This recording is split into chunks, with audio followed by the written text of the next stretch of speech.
Fala, peãozada, sejam bem-vindos ao episódio de número 1 da primeira temporada da RPL Rádio Peão Limitada, o podcast que amplifica a comunicação informal dentro das empresas. Essa rádio é a sua voz.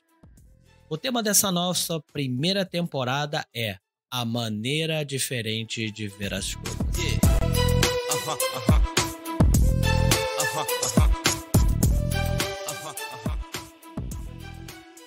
Nesse primeiro podcast da RPL, eu vou abrir a sua mente com relação a algo que incomoda os colaboradores de uma empresa.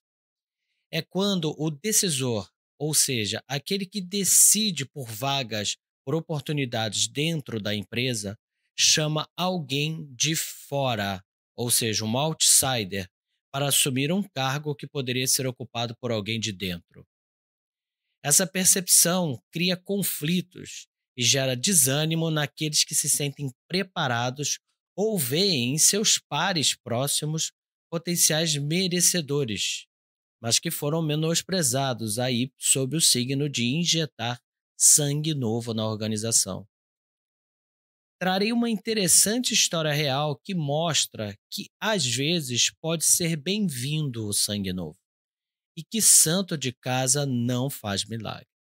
Mas será que sempre não faz? Os colaboradores e decisores precisam fazer o quê para que santos de casa façam milagres? Desenvolver competências e ter políticas claras tornarão mais simples valorizar os santos. Eu sou o podcaster Christian Bernardo e depois dessa breve apresentação, vamos botar a mão na massa.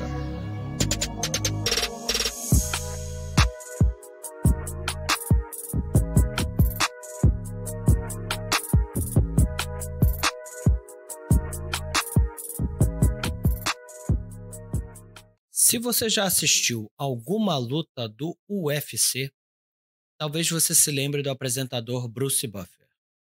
Now, senhoras e senhores do Brasil and UFC fans watching around the world, live from the sold-out HSBC Arena in Rio de Janeiro, Brazil.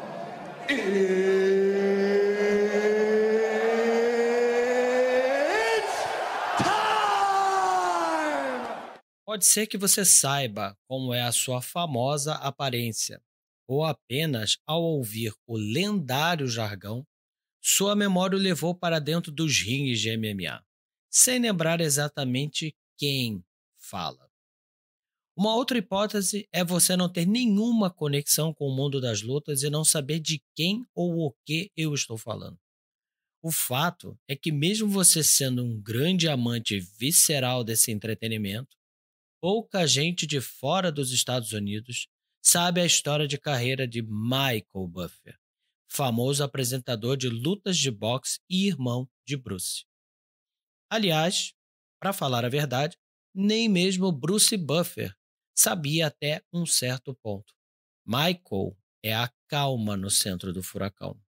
Michael é alto e magro, e seu terno formal, cor, vinho e calça preta parece acrescentar mais altura ainda. Ele entende o poder da quietude e a postura, e sua presença traz um brilho de elegância. Com sua pele cor de couro, cabelos grisalhos e pressão arterial constante, ele parece o verdadeiro James Bond, da época de Sean Connery, curtindo a vida na Califórnia. Michael tem mais de 70 anos e ele faz isso há mais de 40. Se em algum momento nesse tempo todo você assistiu a uma luta de boxe na televisão, e especialmente se um cinturão estava em jogo, as chances são grandes de que Michael Buffer fosse o locutor do ringue. Por vezes, fazia viagem de um dia para dizer apenas essas 5 palavras. Tonight, we are going to witness the most anticipated match in the history of professional wrestling for the heavyweight championship of the world. Are you ready? Wrestling fans, are you ready? For the thousands in attendance and the millions watching around the world, from the capital city of the United States of America, Washington, D.C., ladies and gentlemen, let's get ready to rumble! O que se dizia na época era que ele ganhava 5 milhões de dólares por noite, mas na verdade eram 30 mil dólares. Para Bruce Buffer, Michael Buffer não existia. E, em certo sentido, ele não existia mesmo. Seu nome era Michael Huber e ele recebeu o sobrenome de seus pais adotivos. Michael também não sabia absolutamente nada sobre Bruce, e ele nunca saberia se não fosse por um oficial do exército que tirou seus documentos de alistamento em 1965. O oficial deu uma olhada na certidão de nascimento de Michael Huber, notou que dizia Buffer e não Huber, e emitiu uma ordem. Você é Michael Buffer agora, soldado. Bruce e Michael levaram existências distintas. Michael com seus pais adotivos, Bruce com seus pais biológicos, conectados e desconectados, tão entrelaçados e radicalmente diferentes quanto o boxe e o MMA. A história de Bruce é diferente. Com apenas 20 anos, ele já havia construído seu próprio negócio de telemarketing e ele era uma estrela. Você já ouviu falar do Lobo de Wall Street? Então, ele era como o Lobo de Los Angeles. Ele vendeu de tudo. Grande volume, pequenas margens. O telemarketing naquela época era mais primitivo do que é hoje. O escritório dele estava cheio de dezenas de listas telefônicas e você apenas percorria as páginas um número de cada vez. E ele fazia tudo dentro da lei. Por isso, Bruce tinha tanta certeza que não havia outros buffers por aí. Toda vez que ele abria uma lista telefônica, procurava um buffer. Nunca encontrou nenhum. O boxe ainda era um grande esporte americano naquela época, e Mike Tyson acabou tornando ele ainda mais. Bruce e seu pai, Joey Buffer, vinham às lutas juntos, mas antes de uma determinada luta, Bruce não lembra qual, o locutor chamou sua atenção. Ele era tão diferente dos outros locutores, muito bonito, de aparência afável, um tipo James Bond.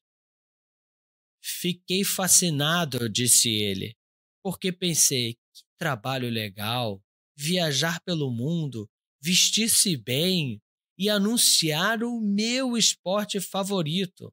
Foi provavelmente a primeira vez que Bruce se imaginou apresentador de lutas. Então, eles colocaram o nome do locutor na parte inferior da tela e dizia claramente Michael Buffer. Seria realmente uma coincidência? Esse Michael Buffer também adorava boxe? E tão bonito? Quão estranho foi isso? Talvez eles fossem primos distantes? Tinha que haver uma ligação. Bruce não conseguiu tirar isso da cabeça. Não havia nada que pudesse fazê-lo esquecer. As pessoas perguntavam também, você por acaso é parente do Michael Buffer do boxe? E ele respondia que não. Meu irmão se chama Brian. Mas isso não saía mais da cabeça de Bruce. Por meses, isso durou.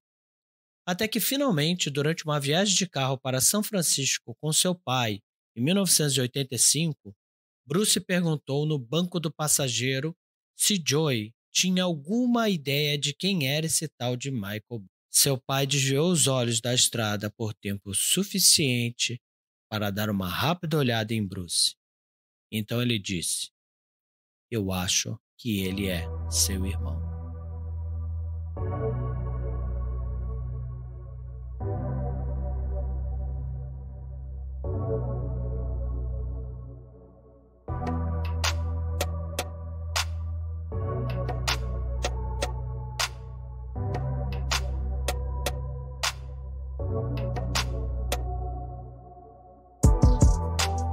Enquanto isso, Michael decidiu que precisava de uma maneira de sinalizar para os fãs que depois de uma longa apresentação, a luta realmente estava prestes a começar. O equivalente no boxe de "Senhores, liguem seus motores". Michael Buffer relutava em confessar que tinha um lutador favorito. É claro que seu coração pertence a Sugar Ray Robinson. Robinson foi nocauteado apenas uma vez em suas 199 lutas.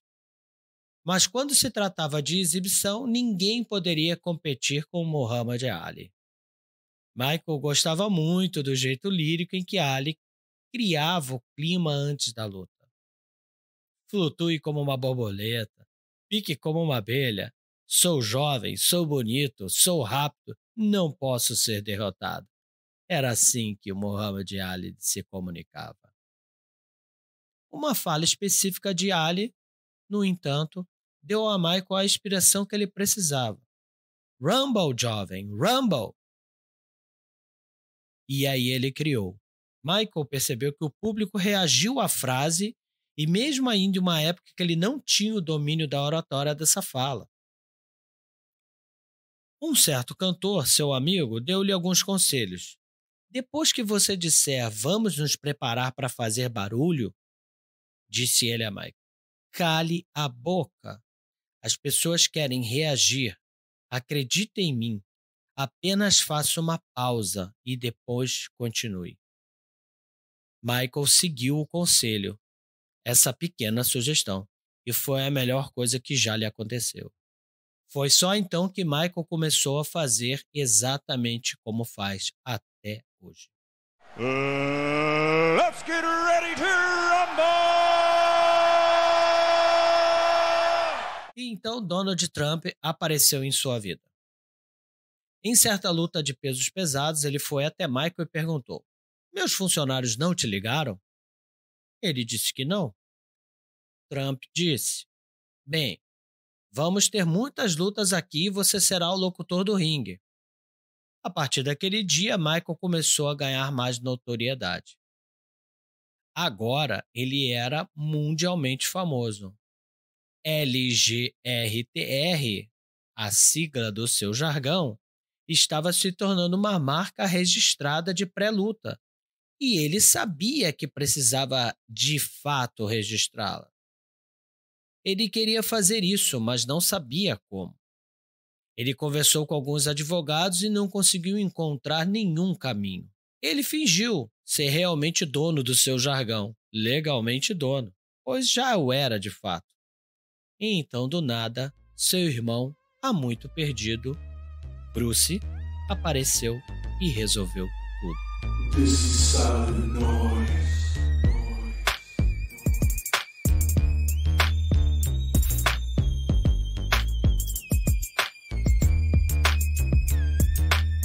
Foi Joey Buffer quem ligou para Michael, não Bruce. A coisa era de pai para filho. Michael tinha cerca de 40 anos. Certa noite foi transmitido o evento pela televisão local em Los Angeles. E entre as lutas, uma das garçonetes entregou a Michael um pedaço de papel de um espectador assistindo em casa, esperando que ele ligasse de volta. Dizia Joey Buffer, com o número de telefone. Ele sabia exatamente quem era. Ele sabia o nome de seu pai. Michael se lembra de seu pensamento. Bem, isso é interessante. E Bruce se lembra de como se sentiu quando Michael Buffer, o Michael Buffer, entrou no restaurante para conhecer seu pai biológico e seu meio-irmão pela primeira vez. Bruce era grande fã do trabalho de Michael e agora era sangue do mesmo sangue. Este é o seu irmão. Foi uma noite maravilhosa. Bruce ficou muito feliz que todos se deram bem. A noite que Bruce decidiu o que fazer foi em 13 de novembro de 1992, após a luta de Riddick Bowe contra Evander Holyfield em Las Vegas. Bruce sorriu com admiração quando seu irmão recém-descoberto apresentou sua frase de efeito agora mundialmente famosa. Dessa vez, porém, Bruce disse: "Eu tive uma inspiração." Ele voltou ao seu quarto depois do jantar e começou a anotar furiosamente todos os esportes nos quais ele e Michael implementariam a frase. Vamos tornar essa frase tão popular que se tornará parte da cultura americana. E foi exatamente o que ele fez. Bruce chegou na vida de Michael como se tivesse vindo com um pedaço que faltava em seu cérebro. E então terminou o que Michael tinha ficado com dor de cabeça só de começar. Ele registrou a marca LGRTR com tanta eficácia que até eu estou um pouco preocupado por usá-la demais nesse podcast. Fiel à sua palavra, Bruce fez de seu irmão mais velho um homem rico. Então Michael retribuiu o favor, anunciando seu querido irmão no ringue. Em determinado evento, Michael disse a Bruce: "Traga seu smoking e tente anunciar uma das lutas." Bruce aceitou. Bruce disse, abre aspas, "Eu nunca esquecerei. Anunciei o vencedor e o lutador apareceu e apertou minha mão. Ele disse, Bruce, muito obrigado por anunciar, mas eu estava há 2 meses ansioso pelo seu irmão fazer isso." Foi uma facada, mas foi apenas a primeira vez. Agora, tudo que Bruce precisava fazer era vender seu caminho para o trabalho da mesma maneira que Michael havia invadido Atlantic City 13 anos antes. Os trabalhos apareceram rapidamente. Ele recebeu uma ligação dos proprietários originais do UFC para anunciar um evento. Salário, $750. Importante dizer o quanto Bruce era apaixonado pelo recém-lançado UFC e o quanto ele queria apresentá-lo.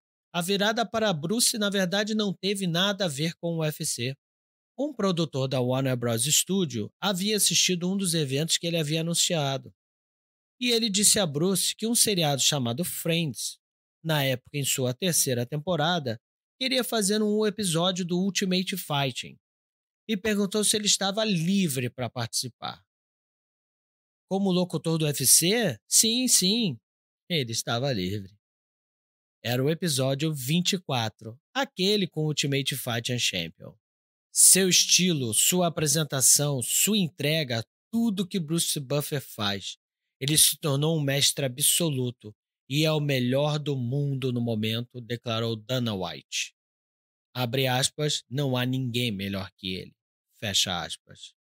E embora Dana White possa estar certo de que Bruce é o melhor do mundo no momento, mesmo que ele esteja dizendo apenas para irritar Michael e por extensão o boxe como um todo, Bruce não é o GOAT, que quer dizer o melhor de todos os tempos. E uma das coisas mais agradáveis sobre Bruce é que ele sabe disso e não consegue acreditar na sorte de ser o irmão mais novo do GOAT. Ele idolatra Michael. Michael é seu James Bond e ele é o 006.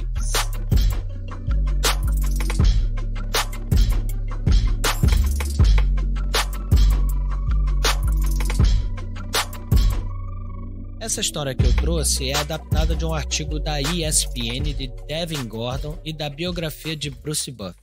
Peço desculpas pela minha pronúncia, porque às vezes eu não tenho tanta habilidade com o inglês assim, ou com nomes e tudo mais. Eu irei deixar nos links da descrição desse episódio o artigo da ESPN e também um link para o livro A Biografia de Bruce Buffer. A minha ideia aqui é enriquecer esse podcast com uma história curiosa, real, fazendo um paralelo com o nosso tema, que é Santo de Casa não faz milagre. Se você está no mercado de trabalho formal há algum tempo, provavelmente já passou por uma dessas 3 situações.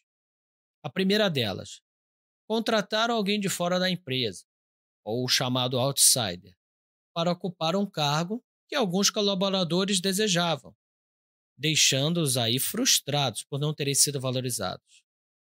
Segunda situação, contratar alguém de fora da empresa, outsider, para ocupar um cargo que você desejava, Terceira situação: você é a pessoa fora da empresa que assumiu um novo cargo que os colaboradores sonhavam e agora vai enfrentar uma baita resistência de relacionamento. E por que isso acontece? Porque as empresas por vezes não valorizam a prata da casa. Vamos voltar ao caso real dos irmãos Buffer. Resumidamente, Michael Buffer já tinha um sucesso dentro do mundo do boxe nos Estados Unidos, que é um esporte muito popular, e era ainda mais na sua época. No entanto, por mais reconhecimento que tivesse, não conseguia escalar sua marca, seu jargão, começando por não conseguir nem registrar suas frases de impacto. Então conheceu Bruce, que além de exímio negociador, era seu irmão descoberto do anonimato. Bruce tem as competências necessárias para ajudar a alavancar o nome e a marca de Michael Buffer. Lembrando aqui que o conceito de competência é a reunião de conhecimentos, habilidades e atitudes. Ou seja, saber a teoria, saber atuar na prática e, por fim, querer fazer. Bruce sabia o que era necessário fazer para registrar a marca. Já tinha prática com aquilo, os caminhos e atalhos, e, por fim, como amou seu irmão assim que o conheceu, teve uma das que eu considero mais importantes no somatório da competência: querer fazer. Estava comprometido com o irmão. É mais comum a empresa promover prata da casa, já que teoricamente é mais fácil, barato e seguro, pois se conhece o histórico do colaborador. Mas existem pelo menos 3 armadilhas para a empresa decidir por alguém de dentro ou fora da empresa. A primeira é que, em vez da competência, a empresa acha que deve promover pratas da casa simplesmente por tempo de trabalho ou reconhecimento. Segunda, a promoção vai para um colaborador não preparado e que não recebeu treinamento nenhum nem desenvolvimento. Terceira, a empresa acredita que deve oxigenar seu quadro de colaboradores com sangue novo. E assim, teoricamente, novas ideias, desvalorizando colaboradores internos. Na verdade, não existe nada de errado com nenhuma dessas decisões. A armadilha está em como elas foram tomadas. É importante que a organização tenha política transparente de promoção associada a uma comunicação aberta sobre as competências necessárias. Aí estão acertando. O problema acontece porque temos dificuldades de nos comunicar eficazmente. Assim, despertamos frustrações dos colaboradores cheios de expectativas. Isto ocorre porque ninguém orientou esse indivíduo, deixando-o pensar desordenadamente, comportamento clássico de gestores despreparados, que se utilizam de técnicas de manipulação em sua equipe. Depende da necessidade da empresa. O colaborador, seja promovido ou contratado de fora, deve possuir as competências inerentes ao cargo e alcançar resultados. Esse é o objetivo da empresa. Tanto a prata da casa como um profissional externo têm suas vantagens e desvantagens. Cabe aos gestores diretos e à empresa pesá-los e decidir qual é a melhor opção. Qualquer que seja, gerará mudanças e fará as pessoas se sentirem desconfortáveis. Para ser o santo de casa promovido, é importante que o colaborador esteja sempre se desenvolvendo e sinalizando à empresa dos caminhos que quer seguir e quais são as competências necessárias para atingir o seu objetivo. Qualquer que seja a decisão, sempre haverá pessoas descontentes. O importante é que a promoção ou contratação seja vista como justa e coerente pelos demais colaboradores.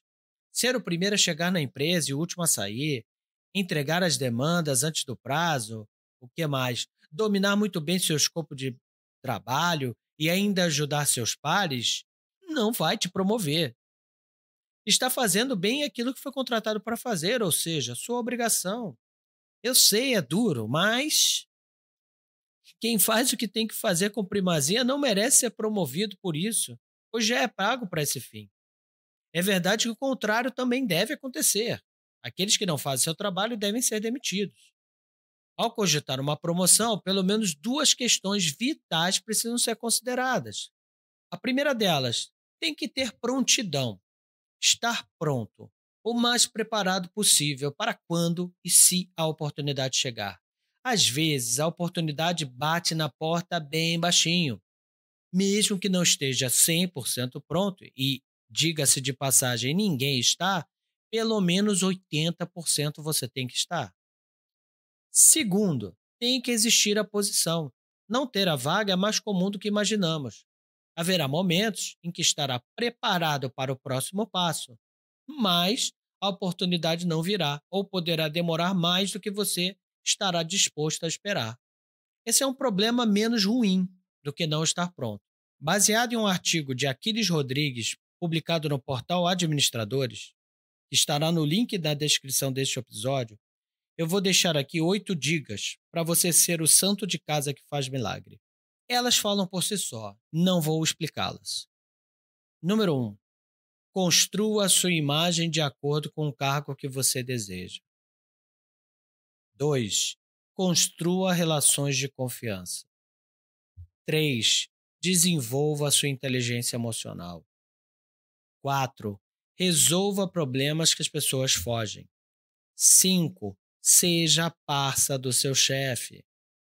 6. Treine alguém para seu lugar. 7. Sempre se atualize. 8. Não caia na armadilha do super especialista.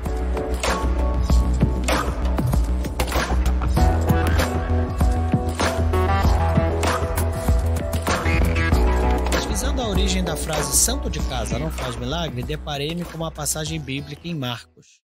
Jesus lhes disse, abre aspas, só em sua própria terra, entre seus parentes e em sua própria casa é que um profeta não tem honra, fecha aspas. Ou seja, o dito é popular e bíblico. No mundo corporativo, um dos ambientes em que mais escutamos a frase, talvez pela crença por parte dos colaboradores que a empresa não valoriza seus talentos, ideias e projetos. Quando alguém de fora, às vezes também na figura de consultoras, o aceite da organização acontece com mais facilidade. Mas se santo de casa não fizesse milagre, muitos de nós sequer estaríamos aqui. Muitas vezes duvidamos de nossos pais e eles fizeram alguns milagres que nos permitiram estar aqui hoje, não é verdade? Na empresa não é diferente. Se santo de casa não fizesse milagre, nenhum negócio sobreviveria. Portanto, já que a casa é a empresa, seja o santo, que é aquele que decide ter fé nos caminhos da casa. Invista em suas competências e o milagre acontecerá.